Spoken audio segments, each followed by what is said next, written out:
They say comparison is the thief of joy. But what if I told you it's also the thief of your purpose? Every day, millions wake up chasing someone else's dream, measuring their worth by a ruler that was never meant for them. We scroll, we compare, and slowly, without realizing, we forget who we are. But one story about a boy, a forest, and a single lesson from an old man might just remind you why you were never meant to be anyone else. There was a time when David believed life was a race he was losing. Every morning, as the sun painted the sky above his little village, he watched others rise before him, move faster, achieve more. His classmate John always came first in exams. His neighbor Mark seemed to have everything: a big house, fine clothes, respect. And every time David compared himself, something inside him grew smaller.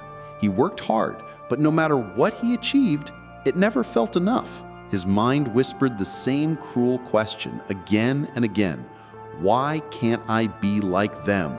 Slowly, he stopped noticing the small joys that once made him smile. The warmth of the morning breeze, the laughter of his friends, the satisfaction of a job well done. His heart grew heavy with invisible weight. Then one day, the villagers began to whisper about a wise old man who had arrived from far away. They called him Grandpa Thomas. People said he had answers to the questions no one dared to ask. David hesitated, then gathered his courage and went to meet him. He found the old man sitting by a wooden bench, surrounded by children who listened with wide eyes. When they left, David approached and spoke softly. "Grandpa, I work hard every day, but when I see others doing better, I feel like I'm not enough. I feel small." The old man looked at him for a long time, his eyes calm like still water. Then he smiled gently and said, "Come to the oldest tree in the village tomorrow morning. There you'll find what you're looking for." That night, David couldn't sleep. What could an old tree possibly teach him? Still, something inside told him to go. And so, as dawn touched the horizon, he walked quietly to the heart of the village where an ancient tree stood like a guardian of time. Grandpa Thomas was already there, leaning on his walking stick, smiling as if he'd been waiting for centuries. "Look around," he said softly. "Tell me what you see." David glanced around. The forest was alive. Trees of all shapes and sizes surrounded him.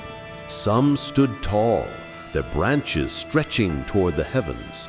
Others were short, twisted, or bare.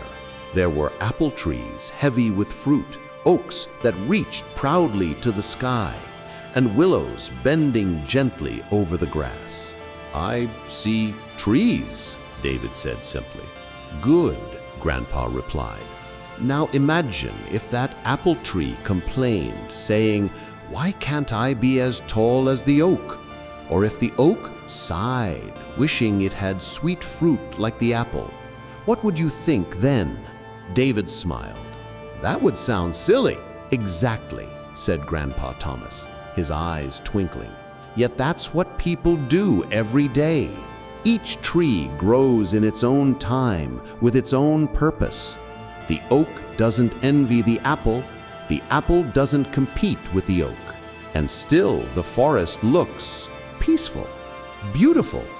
The old man nodded, because everything here exists as it's meant to.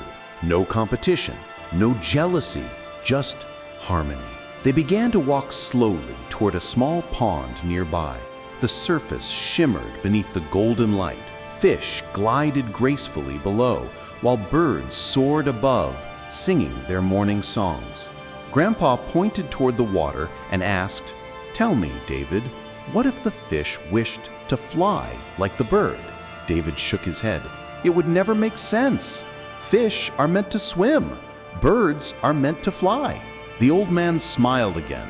"Then why, my boy, do you spend your life wishing to be someone else?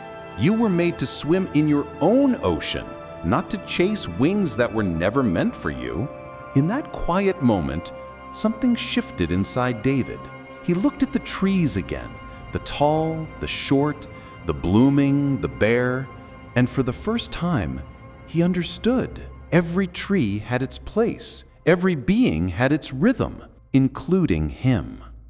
From that day, David's life began to change, but not overnight. He still faced challenges, still saw people doing things he couldn't. But now, he no longer asked, "Why not me?"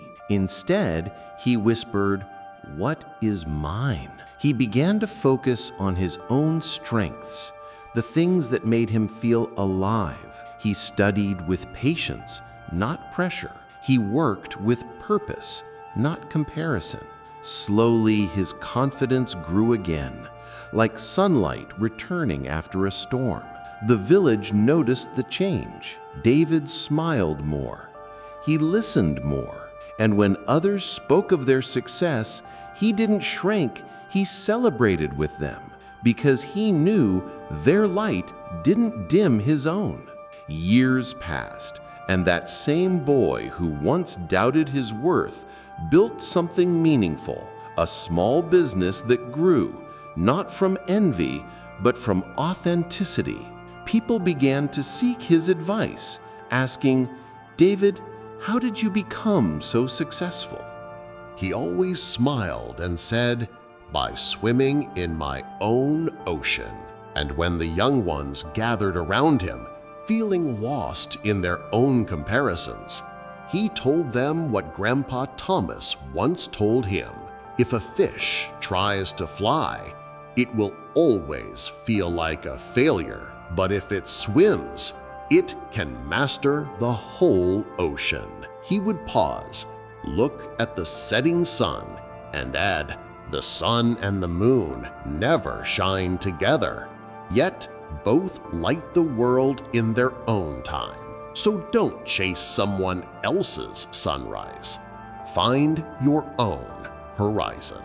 David's story reminds us all that peace isn't found in being better than others.